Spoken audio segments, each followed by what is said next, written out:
शिवसेना उद्धव बाळासाहेब ठाकरे पक्षाच्या वतीने वसंतराव देसाई आजरा साखर कारखान्याकडे 2700 सभासदांना न्याय देण्याची मागणी करत निवेदन देण्यात आले। निवेदनात म्हटले आहे की 2016 मध्ये या सभासदांनी निवडणुकीत मतदान केले होते, मात्र नंतर काहींच्या तक्रारीमुळे त्यांना मतदान यादीतून वगळण्यात आले। त्यांच्या भरलेल्या कोटींच्या रकमा कारखान्याकडे अनामत ठेव म्हणून वापरल्या असून आजवर सभासदत्व रद्द-बातल करण्याची कोणतीही नोटीस दिलेली नाही।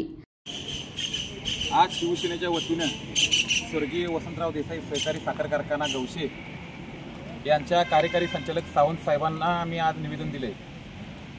2016 साली ज्या सभासदांनी काही मतदान केले अशा 2700 सभासदांच्याकडून पैसे घेतलेत, पण त्यांचा मतदार यादीत समावेश नाही, अशा सभासदांना मतदार यादीमध्ये समाविष्ट करून घ्या असं शिवसेनेच्या वतीने आम्ही या ठिकाणी आज निवेदन दिले।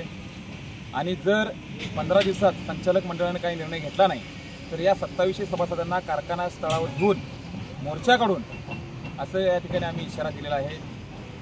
ज्या सभासदांची रक्कम या कारखान्याच्या हितासाठी वापरली गेली ती रक्कम कोटीत आहे आणि त्यामुळं या सभासदांना न्याय दिला पाहिजे। त्याचबरोबर या 2700 मध्ये जवळजवळ 80 सभासद हे मागासवर्गीय आहेत, ज्यांचं प्रमाणपत्र घेऊन शासनानं यांची रक्कम कारखान्याकडे अदा केलेली आहे। त्यामुळे त्यासुद्धा सभासदांच्यावर जो काही कारखान्यानं अन्याय केला आहे तो अन्याय दूर करावा अशी आम्ही या ठिकाणी मागणी केली। या मागणीचा संचालक मंडळानं सहानुभूतीपूर्वक विचार करून तात्काळ निर्णय घ्यावा, अन्यथा शिवसेनेच्या वतीनं जन आंदोलन उभं करण्यात येईल। धन्यवाद।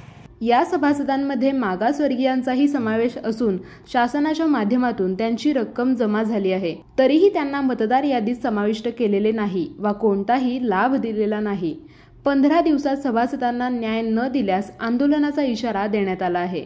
निवेदनावर युवराज पोवार, शिवाजी आढाव, दिनेश कांबळे, सुयश पाटील, अमित गुरव, बिलाल लतीफ, सखोबा केसरकर, संजयभाई सावंत, हरिश्चंद्र भरकटे आदींच्या सह्या आहेत। तारा न्यूजसाठी आजरा प्रतिनिधी हसन तकीलदार।